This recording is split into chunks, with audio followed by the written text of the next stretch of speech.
विठ्ठला तुझ्या दारी मांडतो, आमची गाराने विठ्ठला तुझ्या दारी मांडतो, तुझ्या नावाचा गजर अवघ्या महाराष्ट्रभर करतो, आषाढी कार्तिकी वारी तुझ्या नामाची, आषाढी कार्तिकी वारी तुझ्या नामाची, साजरी करतो एकादशी ज्ञान कर्ममुक्तीची। ही एकादशी, याला आषाढी एकादशी आपण म्हणतो, ती आषाढ महिन्यात येते, त्यालाच आपण देवशयनी एकादशी सुद्धा म्हणतो। म्हणजेच या दिवशी देव झोपतात अशी कल्पना करावी की आपल्या संतांनीच। पण खरंच देव झोपतो का हो? देव तर झोपला तर आपल्या विश्वाचं कल्याण कोण करणार, नाही का? पण देव झोपतो आणि 4 महिन्यांनी बरोबर उठतो, म्हणजेच कार्तिकी एकादशीला, तिलाच आपण प्रमोदिनी एकादशी असं म्हणतो। मग या 4 महिन्यात काय होतं नेमकं? तर ज्या वेळेस शेतकरी बी पेरतो शेतामध्ये, पाऊस पडलेला असतो छान, आणि त्यावेळेस शेतकरी मेहनत घेत असतो त्याच्या पिकावरती, आणि कार्तिकी एकादशीला म्हणजे ऐन दिवाळीच्या पिरियड मध्ये त्याच्या घरामध्ये धान्याच्या राशी भरून येतात, म्हणजे त्याच्या घरामध्ये सुख समृद्धी येते, आणि भगवंत आपल्याला सांगून जातो की हे जे केलंय ना बाळा, ते तुझंच श्रेय आहे, यात मी कुठेही नव्हतो, कारण मी तर झोपलेला होतो। म्हणजे भगवंत सांगतो की जे कर्म करतो आपण त्याच्यात श्रेय कधी घेऊ नका, हा संदेश आपल्याला भगवंत नकळतपणे देऊन जात असतो। जर आपण विठुरायाचा विचार केला, त्याचं रूप जर बघितलं तर कोणी म्हणेल अरे ना रंग ना रूप, काहीच नाही त्याला, असा कसा रे विठुराया? कारण आम्ही जो भगवंत बघतो तो छान कपड्यांमध्ये सजलेला, ज्याच्या हातामध्ये शस्त्र आहे, ज्याचं रूप देखणं आहे, ते सगळ्यांना मोहून टाकतं।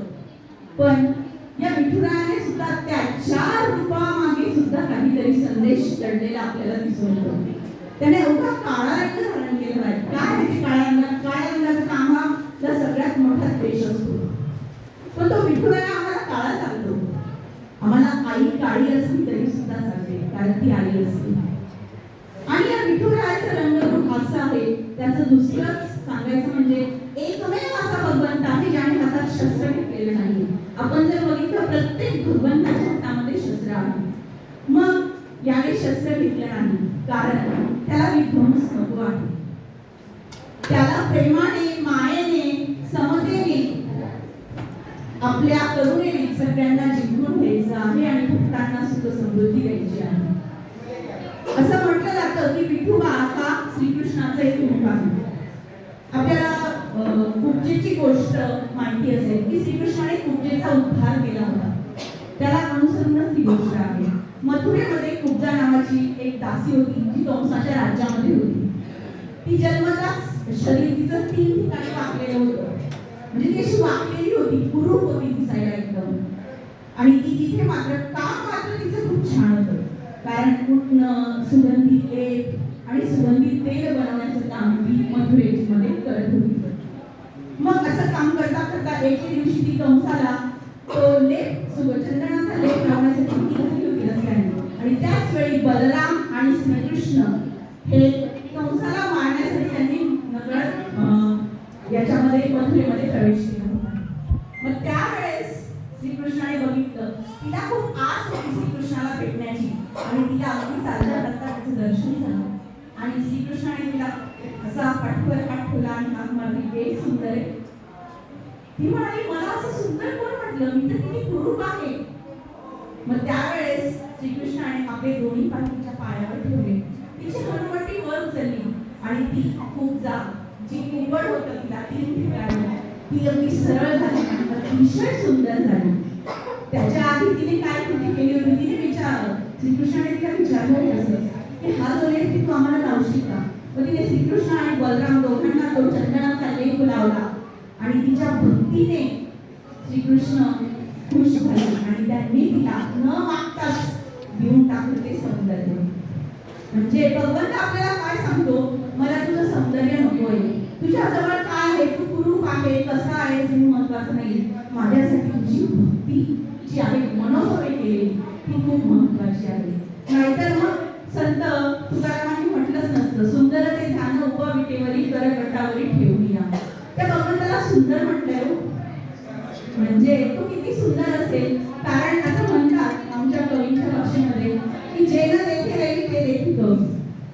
कवी पण असण्यासाठी वेदना असाव्या लागतात, ती जाणीव असावी लागते आणि ती संतांकडे होती. म्हणूनच तर त्यांचे अभंग हे अभंग झाले आहे. ते कधी भंग पावले नाहीत आणि म्हणूनच त्यांना काळ विठुरायामध्ये सुद्धा सुंदर ते ठाण दिसलेले आहे. त्यानंतर आपले संत ज्ञानेश्वर म्हणतात की रूप पाहता लोचनी रूप झाले हो साजनी. म्हणजे त्याचं रूप इतकं मोहक आहे ना की जशी साजनी असते आपली सखी पत्नी प्रेमिका, ती आपल्याला नेहमी सुंदर दिसते. ती कशी असते तरी ती माझी आहे, ती सुंदर दिसते.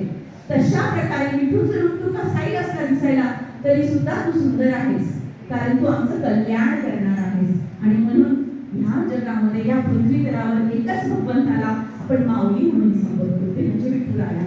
बाकी कोणत्याच देवाला आपण माऊली म्हणत नाही, कारण आई कशीही असली ती लहान बाळासाठी खूप महत्वाची असते. आणि आपल्याला माहितीच आहे की देवाला प्रत्येक ठिकाणी जाता येत नाही, म्हणून तिने आईसारखं दैवत निर्माण केलं. मग आईचा पत्र किती बळकट असेल बळकट असेल तर लहान मुलाला आपला शेपूट तिथेच पुसायचा असतो, आपले हात तिथेच पुसायचे असतात, त्याच मांडीवर डोकं ठेवायचं असतं. अशी ही माऊली आहे. आणि म्हणूनच या विठोबाला आपण माऊली म्हणत असतो. आपल्याला संत ज्ञानेश्वरांची कथा माहिती असेल बऱ्याच जणांना. आता माझ्या समोरच खूप असले त्यामुळे त्यांच्या समोर बोलायचं आहे, पण मी छोटी भक्त म्हणून बोलत आहे की ज्ञानेश्वरांचे वडील विठ्ठलपंत कुलकर्णी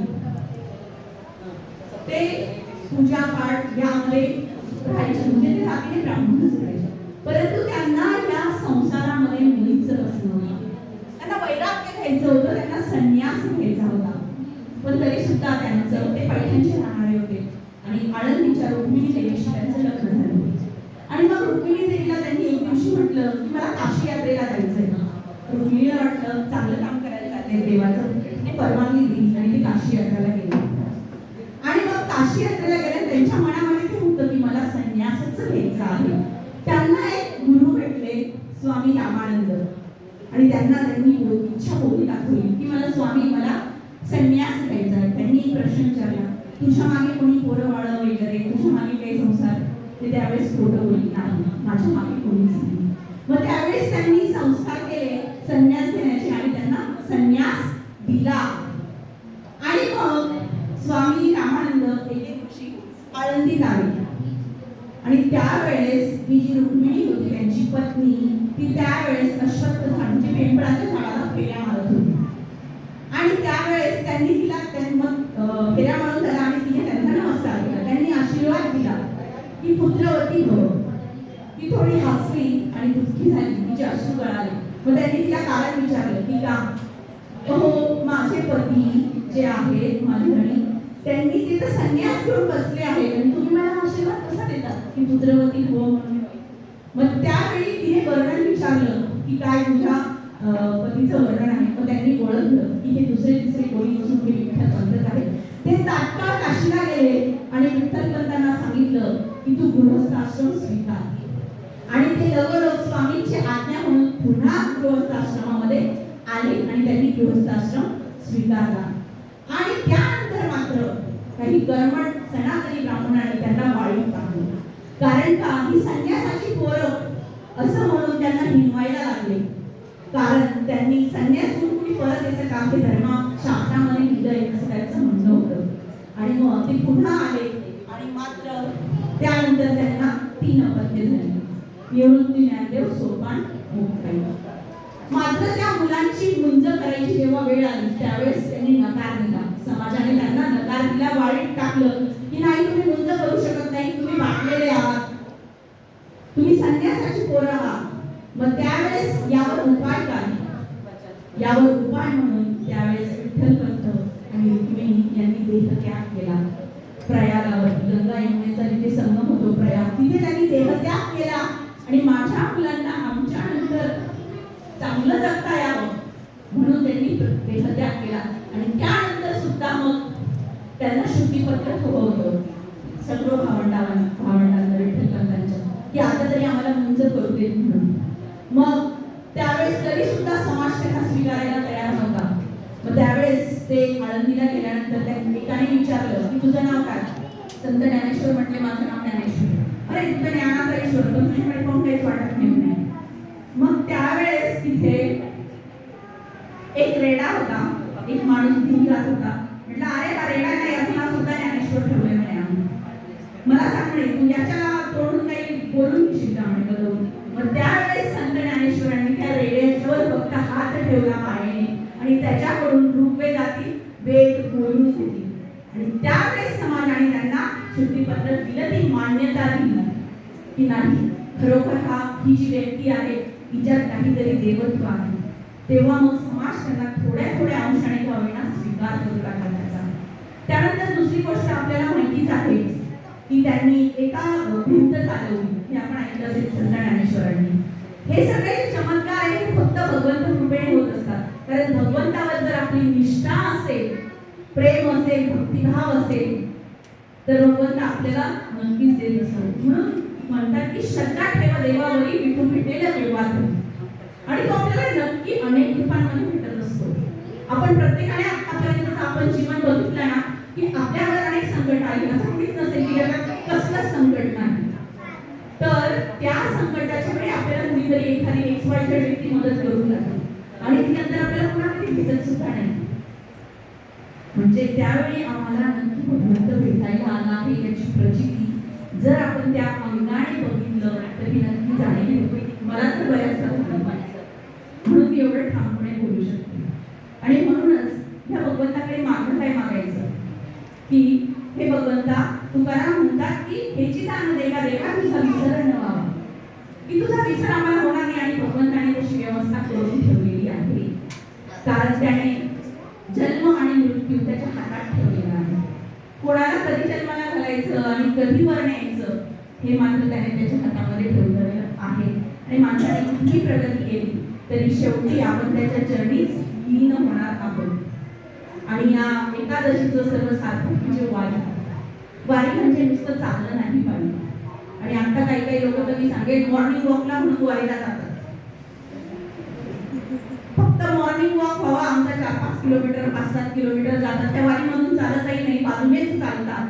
अशा लोकांची ही वारी कुणीच नाही. तुम्ही सांगू इच्छिते वारीमध्ये तुम्ही 2 पावलं का असेना त्या वारकऱ्यांसोबत जा, त्यांचे अनुभव घ्या आणि मग तुम्हाला कळेल की वारी म्हणजे नेमकं काय असतं. तिथे किती शिस्तबद्धता असते हो. इथे आम्हाला सांगावं लागतं शांत बसा, रांगेत चला, चपला इकडे काढा, पण तिथे सगळे ओळीने छान चालत असतात विठूचा गजर करत. म्हणून मी तर म्हणते की वारी हे आत्मिक आनंदाचं शाश्वत ठिकाण आहे. कारण माणूस कशासाठी जगतो? समाधानासाठी, आनंदासाठी जगतो. आणि आज आम्ही क्षणिक आनंदासाठी जगतो. एखाद्या ठिकाणी माझा उदो झाला म्हणजे मला खूप काही मिळेल, पण तो आनंद किती दिवस टिकतो? त्या दिवसापुरताच. पण मला जर माझं आनंद शाश्वत जो कायम हवा असेल, समाधान कायम हवं असेल तर एकदा आयुष्यात वारी प्रत्येकाने करावी. कारण वारी आपल्याला खूप काही शिकवून जाते. आणि म्हणूनच वारी ही महत्त्वाची आहे. आपल्या महाराष्ट्राची ही मोठी परंपरा आहे आणि ती आज फक्त महाराष्ट्रातच नाही तर साऊथकडचे 200 लोक यावर्षी वारीमध्ये होते. असा काउंट झालेला आहे. साऊथकडचे 200 लोक या वारीमध्ये सहभागी झालेले होते. आणि म्हणूनच या विठुरायाच्या चरणी आज हे आपली भक्ती आपण अर्पण करूया आणि तुझा पुन्हा एकदा आपण गजर करूया आणि आपण म्हणूया जय जय रामकृष्ण हरीचा आपण गजर करूया. जय जय रामकृष्ण